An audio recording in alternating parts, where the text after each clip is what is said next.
반갑습니다, 형님들. 안녕하세요.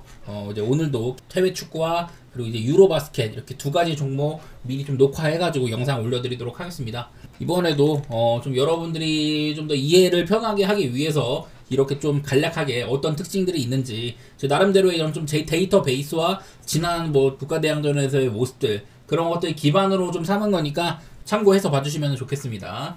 자, 먼저 첫 경기는 스위스 대 코소보부터 시작을 해보도록 하겠습니다. 이거는 약간의 특징이 있다면은 코소보가 독립한 지 얼마 안 된 나라거든요. 이제 코소보는 그 구6고 연방, 이제 막 세르비아 막 내전 있고 막 할 때 그 이제 코소보라는 동네가 원래 독립을 하기 전에는 아마 좀 이제 자치주 같은 그런 느낌이었어요. 되게 좀 이제 그 세르비아계에 대한 반발이 상당히 심하고 또 이제 알바니아라든지 이런 쪽에 좀 가까운데 아무래도 좀 그 이슬람 이런 종교 쪽 그쪽이랑 가까운 걸로 제가 알고 있거든요.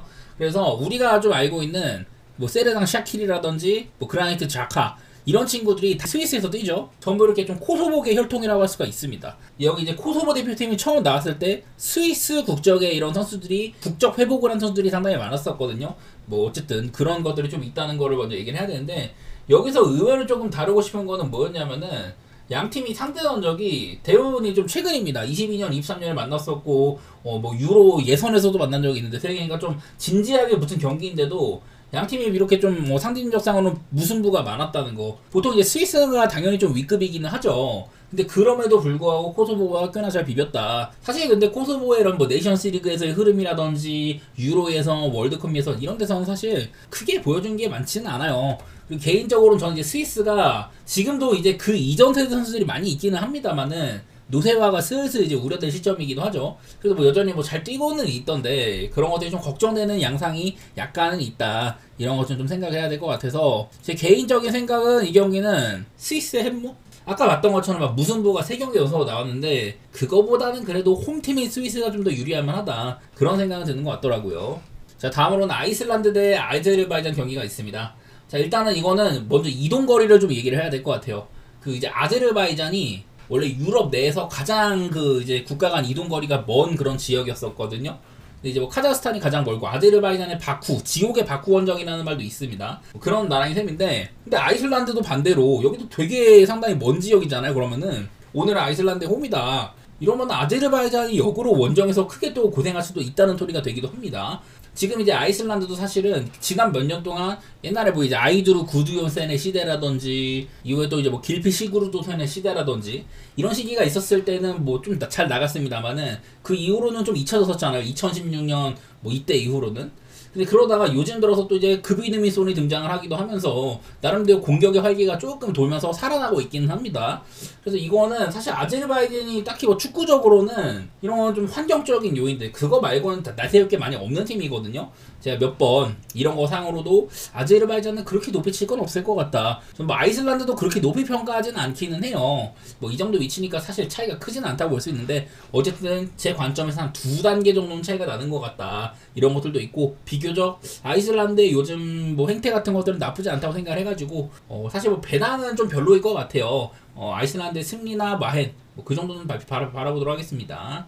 자, 다음으로는 슬로베니아 대 스웨덴 경기입니다. 여기는 이제 세슈코랑 요케레스 라이징 스타 공격수들이 있는 그런 나라라고 할 수가 있는데 일단 슬로베니아는 사실 근데 세슈코 말고는 우리가 알만한 선수들이 거의 없다고 보시면 됩니다. 그나마 이제 뭐 오블락 골키퍼나 뭐 이런 분들이 있긴 하지만 이전 세대 뭐 일리치치라든지 그리고 뭐 야스민 쿠루티치 그래도 조금 그나마 이름 있는 친구들이 있었는데 지금 세대에는 사실 진짜 세슈코 말고는 잘 모를 정도로 네임밸류가 상당히 좀 떨어지는 면이 있어요. 대부분이 그러니까 이제 뭐 자국 리그에 있다든지 유럽 주요 리그에서 뛰는 선수들이 거의 뭐 없다고 보시면 될 것 같아요. 사실 이게 또 그래 스웨덴은 지금이 조금 이제 황금 세대가 나타난 거라고 할 수가 있습니다. 뭐 다들 아시다시피 일단은 뭐 요케레스 얘기를 해야 되고요. 그리고 뉴캐슬에서 리버풀로 이적한 이삭 정말 잘했어 지난 시즌에. 여기다가 뭐 엘랑가가 받쳐주고 있다든지 중원에도 제가 이제 또 세리아를 많이 보는데 우디네스의 뭐 셰슈트렘 꽤나 뭐 이름이 있기도 하고요. 뭐 베리발이라든지 그리고 수비진에도 뭐 히엔을 바탕으로 해가지고 저는 좀 괜찮은 세대가 나타났다고 생각을 또 하긴 하거든요. 사실 스웨덴이 뭐 조금 침체기가 있었지만 슬슬 살아날 만한 그런 시점이긴 하다. 이게 슬로베니아가 홈이긴 한데 개인적으로는 저는 스웨덴의 승리 같은 거 한번 보고 싶긴 합니다. 스웨덴이 최근에 이런 뭐 A매치에서의 이런 것들이 횡보가 꽤나 괜찮거든요. 헝가리도 잡고 뭐 북아일랜드도 대파하고 아제르바이잔도 잡고 뭐 슬로바키아 딱 슬로베니아랑 비슷한 레벨인데 잡기도 하고요. 이런 것들을 보니까 일단 뭐 스웨덴 보는 거 나쁘지 않다. 그리고 얘네들이 또 공격으로 말하는 팀이 됐거든요. 그런 것까지 곁들여서 저는 오바도 같이 보도록 하겠습니다. 다음으로는 이제 그리스 대 벨라루시 경기입니다. 일단은 벨라루시도 이제 좀 러시아 이런 전쟁이 한창이기 때문에 벨라루시가 러시아를 지원하고 있는 형태잖아요. 그래서 뭐 예선 같은 거 나오긴 하는데 일단 다른 나라와의 교류가 상당히 적은 편이고 홈게임을 못하고 있다. 뭐 그런 정도의 변수는 있긴 합니다. 어쨌든 벨라루시도 뭐 우리가 알만 선수는 옛날에 알렉산다르 흘렙 그 이후로는 뭐 거의 뭐 아무도 안 나오고 있죠. 그 정도로 사실 뭐 유럽에서는 좀 변방격이라고 봐야 되는데 지금은 네이션스리그 한 C티어 정도 거기서도 좀 하위권으로 경쟁을 하고 있는 중입니다. 반대로 그리스 같은 경우는 저는 이제 좀 좋은 평가를 여러 번 했었어요.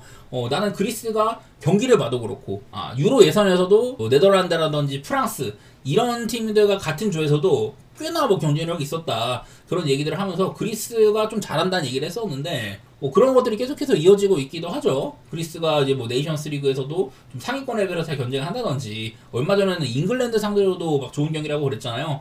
여기도 이제 뭐 테이카스 같은 이런 플레이메이커라든지 뭐 두비카스, 파블리스 사실 예전에는 좀 수비 쪽에 재능들이 있었는데 지금은 수비보다는 좀 전방 쪽에 특히 이제 투톱이 강력하다 뭐 이런 것들이 있는 것 같은데요. 기본적으로 홈발이 좋은 팀이기도 하고 이 그리스라는 네임밸류 대비 꽤나 뭐 조직력이나 여러 가지 면에서 구스타보 포이에 감독이 팀을 잘 만들어 놓을 것 같다. 저는 그런 평가들을 꾸준히 내렸었고 오늘 경기도 일단은 저는 이 경기는 그리스의 일반승을 넘어서 뭐 핸디 쪽으로 접근해야 된다고 보는 매치입니다. 그 정도로 보기 괜찮고 아마 뭐 제가 봤을 때는 아직 이제 배트맨이 등록이 안 됐지만은 1마엔도 있을 거고 아마 뭐 2마엔이나 뭐 2햄무 이런 게 있으면은 저는 1마엔을 기본으로 깔고 2햄무도 좀 도전하고 싶은 그런 느낌인 것 같기는 하네요. 자, 다음은 우크라이나 대 프랑스 경기입니다. 우크라이나도 홈게임을 하지 못해요. 그래서 보통 헝가리라든지 폴란드 이쪽에서 홈게임을 많이 갔는데 오늘 상대는 프랑스입니다. 아무래도 전력차가 굉장히 좀 크다고 봐야겠죠. 근데 얘네들이 좀 은근히 많이 만났습니다. 그동안 옛날에도 많이 만났었고 뭐 메이저 대회 본선에서 만난 적이 있었는데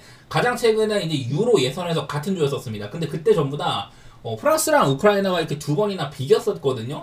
이런 장면들이 조금 관찰이 되더라고요. 제가 사실은 원래 우크라이나 하면은 그래도 조금 이제 공격적인 축구를 하는 세르게이 레브로프 감독 부임 이후에는 좀 공격적인 축구를 한다 그렇게 알고 있었는데 요즘 경기들을 보면은 사실 그런 생각이 많이는 들지는 않는 것 같더라고. 좀 이제 자기들보다 좀 더 윗급 레벨을 만난다 그러면은 그냥 찢어질 때도 종종 있긴 하지만은 보통 이제 우크라이나 게임이 점수가 생각보다 그렇게 많이는 안 나더라고요.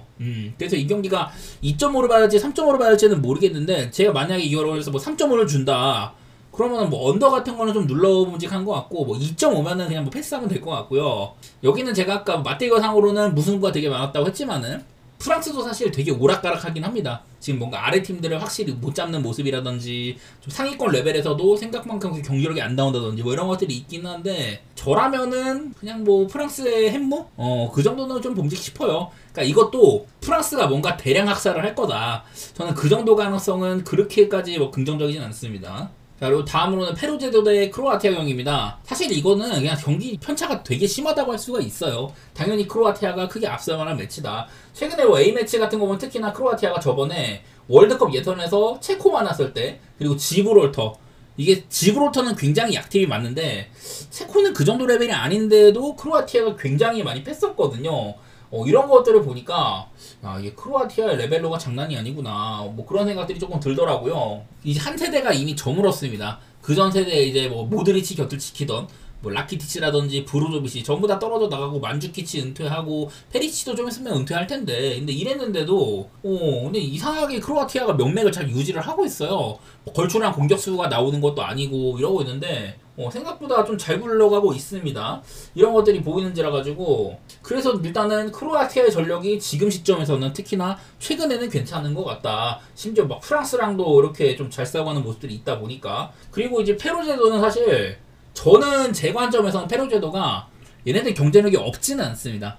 어떤 경우에 있냐면은 일단은 이렇게 전 그 티어상으로도 유럽의 핫바리 레벨들 여기서도 조금 하는 편으로 보이거든요. 가장 최근에 이제 체코와의 경기에서도 되게 잘 버틴다든지 그 경기도 체코가 원래 학살할 만한 그런 레벨 차이가 있는 경기인데 체코가 생각보다 좀 고전하면서 원정에서는 뭐 1득점에 그치거나 뭐 그랬었습니다. 위급 레벨들한테 생각보다 잘 버틴다. 대량 학살을 잘 당하지 않는다. 이런 것들이 조금 발견이 됐었거든요. 더구나 또 홈이라면은 그런 것들이 더 발현될 수 있는 여지가 조금 더 있다고 생각이 되긴 하는데 그거를 생각을 해도 크로아티아가 지난번 경기인데 체코나 뭐 지브롤터 이런 애들이 박살내는 거 보면은 사실 페루제도가 버틸 수 없을 거라는 생각이 좀 듭니다. 근데 나는 이게 크로아티아가 사실 이렇게 극단적으로 막 잘 조지는 팀까지는 아닌데 최근의 경기들에서 잘 그래왔네요. 나는 이거 뭔가 사실 햄 값에 따라 좀 다를 것 같거든요. 오햄무 막 이런 거 있으면 좀 보고 싶긴 한데 학살한 거 최근에 학살해 온 거 그게 좀 크게 다가오는 것 같긴 합니다. 아마 이것도 저기 뭐야 배당 값을 좀 봐야겠지만은 저는 최소한 3대0 이상은 할 것 같다 그런 느낌은 좀 있는 것 같아요. 자 다음으로는 이탈리아 대 에스토니아 경기입니다. 제가 오늘도 이탈리아 또 유니폼을 입고 왔습니다. 저는 또 이탈리아 팬으로서 상당히 좀 응원하는 팀이긴 한데 최근 행보가 상당히 좋지가 못하죠 이탈리아가. 이번에 이제 또 예선에서도 노르웨이한테 처참한 패배를 당했습니다. 이제 젠나로 가투소 감독이 부임을 했거든요. 사실 그 전에 스파레티 감독이 좀 이해할 수 없는 이런 소집 명단이라든지 선수 운용법 그런 것들을 보여왔었는데 최근에 특히나 이렇게 좋지가 못했다. 유로 본선에서도 그냥 스위스한테 완패하는 경기라든지 막 이런 것들도 있었는데 자 일단 내일은 이런 것들이 조금 있어요. 내일 이제 이탈리아의 예상 라인업들 이런 거가 조금 나왔습니다. 아시다시피 돈나루마가 골문을 지킬 거고 칼라피오리랑 바스토니가 센터백 라인에서 포백을 구성을 할 거다. 이탈리아가 그전에는 좀 3백을 많이 썼는데 가투소 휘하에서는 포백 기반으로 좀 전환될 수가 있다. 근데 뭐 이 경우에도 보통 디마르코가 많이 전진을 하고 디로렌자가 후방을 지키는 이런 형태상으로 비교적 좀 이게 3백처럼 나올 수도 있고요. 중원에는 토날리, 로카텔리, 바렐라. 저는 이 정도 구성이면 훌륭하다고 생각을 합니다. 지금 이탈리아한테는. 근데 전방이 아쉬워요, 이탈리아가. 자카니, 킨, 폴리타노. 킨 자리에 뭐 레테기가 나올 수도 있다고 하는데 참 이탈리아 전방자원이 이렇게는 없습니다. 옛날이랑 비교하면 진짜 말도 안 되게 네임밸류가 많이 떨어졌죠. 어쨌든 저는 이렇게 후방 라인까지는 상당히 좀 월드 클래스 레벨이라고 보는데 전방이 아쉽다. 이런 것들을 느낌을 지울 수가 없네요. 어쨌든 간에 오늘 상대한 에스토니아는 굉장히 좀 쉬운 레벨이라고 생각이 됩니다. 사실 발트 3국 중에서도 뭐 라트비아나 에스토니아, 리투아니아 이 중에서는 리투아니아가 조금 이제 뭐 스포츠를 좀 하고 에스토니아나 라트비아는 그렇게까지 잘 나가진 않거든요. 저는 상대방적 상으로도 이제 이탈리아가 매번 에스토니아한테는 승리를 쭉 거둬왔었다. 생각보다 막 그렇게 대량 학살을 한 적은 별로 없어요. 가장 큰 점수차는 2020년 이때 친선전에서 4대0으로 한번 크게 이겼던 거. 그 외에는 그거보다는 좀 적은 점수차였다고 합니다. 물론 옛날 설정이 상당히 많긴 하지만은 어쨌든 이 맞대결에서는 이탈리아가 그렇게까지 많은 득점으로 이긴 적은 없었다. 지금도 사실 공격진이 약간 아쉽다는 얘기를 했었는데 원래부터 이탈리아는 약팀을 그렇게 잘 주무르는 팀까지는 아니거든요. 제 기억에는 옛날에 한 리히텐슈타인을 한 7대0인가 막 그렇게 팬 적은 있었는데 그런 경기는 정말 흔치 않습니다. 이탈리아는 뭐 이제 좀 본인들보다 살짝 아래인 벨기에 같은 팀보다도 약팀을 확실히 팬 능력은 좀 떨어지는 팀이거든요. 물론 뭐 홈이고 이런 거는 좋긴 한데 저는 이거는 만약에 핸디값이 나는 5를 넘어가면은 그거는 좀 망설여진다. 아마 3이나 4 정도에만 도전을 해야 될 것 같아요 이 경기는. 만약에 뭐 에스토니아가 5프렌씩이나 받는다 그러면은 그거는 저는 좀 마에는 가면 안 된다고 생각을 합니다. 어쨌든 이탈리아 요즘 흔들리지만 저는 이 경기는 뭐 승리는 당연하고 뭐 3엠무나 4엠무 이런 쪽으로 좀 고배당 도전을 하는 게 맞지 않겠냐 뭐 그런 값어치가 있다고 보는 매치입니다. 자 다음으로는 이제 몬테네그로 대 체코 매치입니다. 지난번에 이제 한번 또 붙었었죠. 그때는 이제 체코가 홈에서 몬테네그로를 2대0으로 두드러 팬 적이 있었다. 사실 몬테네그로 여기 보면은 뭐 지브롤터라든지 페루제도 이런 애들을 조금 짓누르긴 했지만은 전부 다 본인들보다 확연한 좀 낮은 레벨이라고 봐야 되고요. 그 외의 팀들한테는 꽤나 요즘에는 이기지 못하고 있다. 뭐 그런 것들도 관찰이 좀 되더라고요.